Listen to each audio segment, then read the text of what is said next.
آج کا موضوع ہے اسود انسی۔ اسود انسی نے رسول کریم کی زندگی میں ہی نبوت کا دعویٰ کر دیا تھا۔ میں نے کسی اور ویڈیو میں بتایا ہے کہ جب آپ نے خطبہ حجۃ الوداع دیا تو اس میں آپ نے یہ جملہ بولا تھا کہ شاید اگلے سال میری آپ کے ساتھ اس جگہ پہ ملاقات ہو یا نہ ہو۔ تو اس وجہ سے جو اس مجمع میں لوگ تھے وہ سمجھ گئے کہ شاید یہ آپ کی آخری حج ہے۔ تو وہ تھا ذی الحجہ کا مہینہ، اور اس کے بعد آپ جب واپس آئے تو آپ بیمار ہو گئے۔ آپ کی اس بیماری کے دوران 3 لوگوں نے نبوت کا دعویٰ کر دیا تھا، جن میں ایک کا نام اسود تھا، ایک کا نام مسیلمہ تھا اور ایک کا نام طلحہ تھا۔ تو آج میں ان دونوں کو تو نہیں چھیڑ رہا، میں اس ویڈیو میں صرف جو اسود تھا اس کا پورا نام تھا اسود انسی، اس کا میں حالات بتا رہا ہوں کہ اس نے کس طرح بغاوت کی، کس طرح اس نے نبوت کا اعلان کیا اور کس طرح مسلمانوں نے پھر اس کو قتل کیا۔ یہ رسول کریم کی زندگی میں ہی جو یمن کا علاقہ تھا اس میں آپ نے کچھ علاقے فتح کر کے عامل اپنے وہاں مقرر کر دیے تھے۔ تو اس نے جب نبوت کا دعویٰ کیا تو اس نے رسول کریم کے نامزد کردہ عاملوں کو وہاں سے بے دخل کر دیا۔ تو وہ لوگ رسول کریم کی خدمت میں حاضر ہوئے اور انہوں نے بتایا کہ وہاں اسود انسی اس نے بغاوت کر دی ہے اور نبوت کا اعلان کر دیا ہے، لہذا ہمیں اس نے وہاں سے نکال دیا ہے۔ تو اس کے خلاف مشورے کے بعد پھر یہ ہوا کہ اس وقت چونکہ آپ کی طبیعت خراب تھی، رسول کریم بیمار تھے، تو پہلے قدم کے طور پر آپ نے یہ کیا کہ آپ نے ایک خط لکھا اور وہ قاصد کے ذریعے جو اس علاقے کے قبائل تھے جو کہ ابھی تک اسلام پر مستحکم تھے ان کو کہا کہ اسود کے خلاف ہماری مدد کرو اور اپنے مذہب پر قائم رہو۔ تو اس دوران پھر ایک آہستہ آہستہ ایک اکٹھ جو ہے نا وہ اسود کے خلاف بنتا گیا۔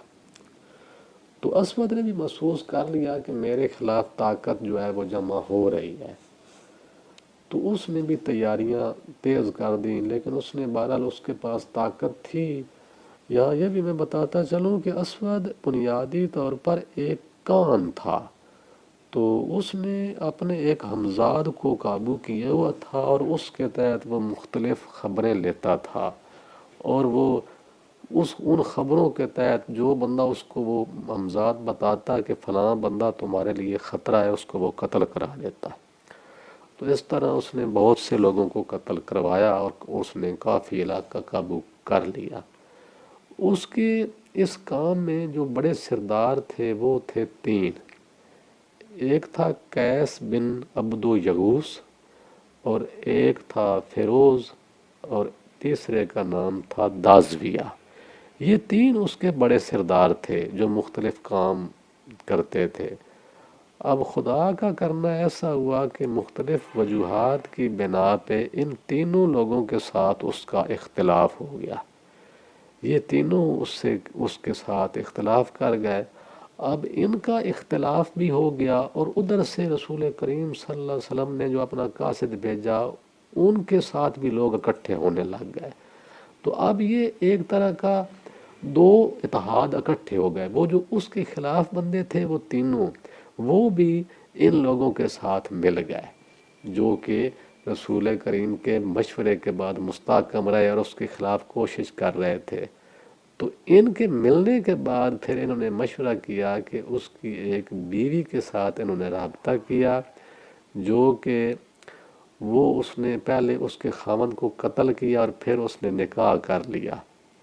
تو اس نے معاونت کی ان لوگوں کے ساتھ مل کر، اور اس طریقے سے اسود انسی جو تھا وہ قتل ہو گیا۔ اور یہ قتل ہوا ہے جس دن رسول کریم کا وفات کا دن ہے، اس سے ایک دن پہلے یہ قتل ہوا ہے، اور اس کی خبر بھی رسول کریم کو بذریعہ وحی مل گئی تھی، کیونکہ جب آپ سوار کو جو صبح کی نماز جب آپ دیکھنے گئے تو اس دوران آپ نے صحابہ کو بتایا تھا کہ اسود قتل ہو گیا ہے۔